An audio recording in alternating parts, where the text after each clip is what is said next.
السلام علیکم اسٹوڈنٹس، آج ہم پاک اسٹڈی انٹر کے جس ٹاپک پہ باب نمبر 1 جس ٹاپک پہ بات کرنے جا رہے ہیں وہ ہے دو قومی نظریہ۔ تو یہ ایک چھوٹا سا پیراگراف ہے ٹاپک کے حوالے سے، اور بیسیکلی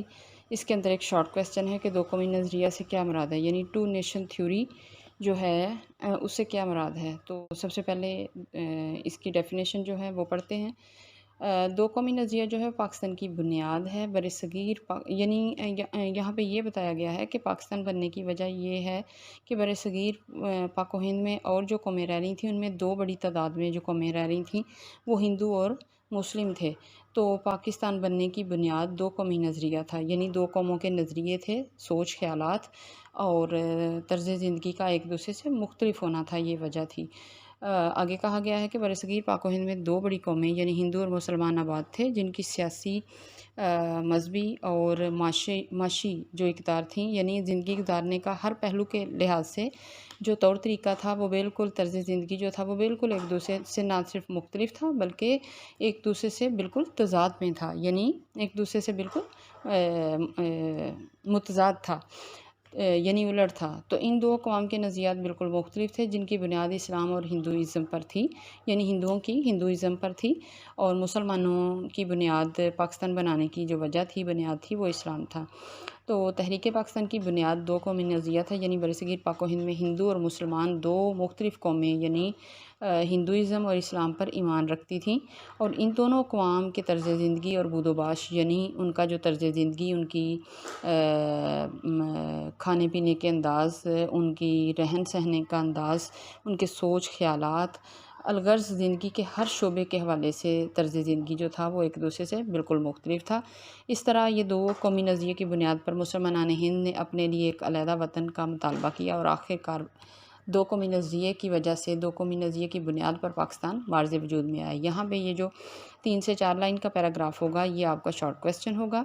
تو اسی کے حوالے سے آگے یہ بتایا گیا ہے کہ دو قومی نظریے کی بنیاد کس نے رکھی، یعنی اس کا آغاز کہاں سے ہوا۔ تو دو قومی نظریے کا آغاز سر سید احمد خان کے مطالبہ جداگانہ انتخابات سے ہوا۔ یہاں پہ ریڈنگ کا جو آپ کا MCQs ہے وہ واضح طور پہ یہاں پہ نظر آ رہا ہے کہ آپ کا MCQs بن سکتا ہے، یا کبھی ریڈنگ کا شارٹ کویسچن آپ سے پوچھا جا سکتا ہے کہ دو قومی نظریے کی بنیاد کس نے رکھی، تو سر سید احمد خان ہیں۔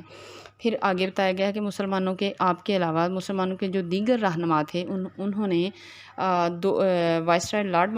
لارڈ منٹو جو تھے ان سے شملہ کے مقام پہ 1906 میں ملاقات کی۔ اب اس لائن کو بھی آپ انڈر لائن کریں گے، پہلی لائن کو بھی یعنی سر سید احمد خان نے بنیاد رکھی دو قومی نظریے کی، اور سیکنڈ لائن کو، یعنی اس میں آپ کو کبھی کویسچن ریڈنگ کا آ سکتا ہے یا پھر آپ کا MCQs بنا کے آپ کو پوچھا جا سکتا ہے کہ وائسرائے لارڈ منٹو سے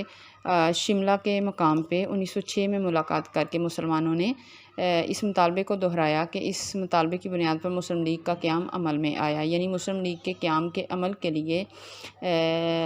وائسرائے لارڈ منٹو سے ملاقات کس سال مسلمان رہنماؤں نے کی، تو یہ 1906 ہوگا۔ پھر آگے ہے مسلم لیگ نے اس مطالبے کو آگے بڑھایا۔ آگے پھر سے دو قومی نظریے کو اصل میں اس پیراگراف میں یکے بعد دیگرے مختلف شخصیات نے کیسے آگے پروان چڑھایا، یعنی ہر سیاسی شخصیت قیام پاکستان سے پہلے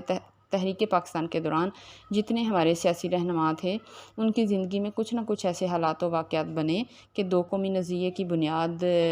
وجود میں پڑی، اور وہ مزید اس کو پروان چڑھایا گیا۔ اس سے پہلے ہمارا ہر جو سیاسی رہنما تھا تحریک پاکستان کے دوران، ان کی سب سے پہلی کوشش جو تھی وہ ہندو مسلم اتحاد تھا، لیکن ان کی زندگی میں، ان کی آنکھوں کے سامنے ہندوؤں کی طرف سے مسلمانوں کے خلاف کچھ ایسی کارروائیاں کی گئیں کہ ہر دور میں، جیسے دو قومی نظریے کی بنیاد سر سید احمد خان نے رکھی، ان کے بعد مولانا محمد علی جوہر اور دیگر جو شخصیات، پھر یکے بعد دیگر علامہ محمد اقبال اور پھر قائد اعظم، یہ جو جتنی شخصیات ہیں ہماری سیاسی رہنما ہیں، ان کے شروع میں یہ تمام ہندو مسلم اتحاد کے حامی رہے، لیکن ان کی آنکھوں کے سامنے حالات و واقعات ایسے پیدا ہوئے کہ یہ دو قومی نظریے کی بنیاد کو اور مضبوط جو ہے وہ بناتے چلے گئے اور علیحدہ وطن کے لیے سرگرم ہوتے گئے۔ تو آگے ہے علامہ محمد اقبال نے 1930 میں مسلم لیگ کے سالانہ اجلاس الہ آباد میں صدارتی خطبے خطبہ دیتے ہوئے فرمایا کہ ہندوستان کے شمال مغربی علاقے جہاں مسلمان اکثریت میں ہیں پر مشتمل مسلمانوں کا آزاد ملک بنایا جائے گا، جہاں مسلمان زیادہ اکثریت میں ہیں ان علاقوں کو ملا کے ایک آزاد مسلم ریاست بنائی دی جائے۔ پھر آگے قائد اعظم کا بتایا، جیسے کہ میں نے آپ کو پہلے بتا دیا کہ ہر ہمارے سیاسی رہنما کے دور میں کچھ نہ کچھ حالات و واقعات ایسے پیش آئے کہ وہ دو قومی نظریے کی جو اہمیت تھی اس میں اور زیادہ اضافہ ہوتا گیا اور وہ دو قومی نظریے کو ماننے پہ مجبور ہو گئے۔ قائد اعظم محمد علی جناح جو ہیں اس نظریے کو آگے انہوں نے بڑھایا اور 1940 میں لاہور کے مسلم لیگ کے جو سالانہ اجلاس میں دو قومی نظریے کی وضاحت کرتے ہوئے قائد اعظم محمد علی جناح رحمۃ اللہ علیہ نے فرمایا کہ مسلمانوں کے لیے ایک الگ ملک کا مطالبہ کیا گیا ہے اور اس جلسے میں متفقہ طور پہ یعنی جتنے مسلمانان بر صغیر کا وہاں پہ لاکھوں میں مجمع تھا وہاں پہ متفقہ طور پر ایک قرارداد منظور ہوئی جسے قرارداد لاہور یعنی یا پھر اس کے علاوہ اس کا دوسرا نام قرارداد پاکستان کا نام بھی دیا گیا ہے، جس کو عملی جامہ پہناتے ہوئے قائد اعظم محمد علی جناح نے 1947 میں پاکستان کو حقیقی صورت میں وجود میں ان کی کوششوں سے پاکستان جو ہے وہ حقیقت میں ایک الگ ریاست بنا۔ تو یہ ایک چھوٹا سا پیراگراف ہے جس میں پہلی جو 4 لائنیں ہیں اس میں آپ کی ڈیفینیشن ہے دو قومی نظریے سے کیا مراد ہے، شارٹ کویسچن ہے۔ اس کے بعد نیچے جو پیراگراف ہے اس میں مختلف شخصیات کے حوالے سے بتایا گیا کہ کب کب دو قومی نظریے کے وہ حامی ہوئے اور دو قومی نظریے کی بنیاد جو ہے وہ مزید مضبوط ہوئی۔ تو اس پیراگراف کو آپ شارٹ کویسچن کے حوالے سے، MCQs کے حوالے سے، ریڈنگ کے شارٹ کویسچن کے حوالے سے، ریڈنگ کے MCQs کے حوالے سے یا ایکسرسائز کے MCQs کے حوالے سے اچھی طرح سے تیار کریں۔ تو یہ ٹاپک ہمارا یہاں پہ مکمل ہوا۔ اگلا ہمارا جو ٹاپک ہوگا اس نئے لیکچر کے ساتھ ہم حاضر ہوں گے، وہ ہوگا اسلام کے بنیادی اصول۔ تو انشاءاللہ اگلا ٹاپک جو ہوگا ہمارا وہ اسلام کے بنیادی اصول ہوگا، تو انشاءاللہ اس پہ بات کریں گے۔ تب تک کے لیے اللہ حافظ۔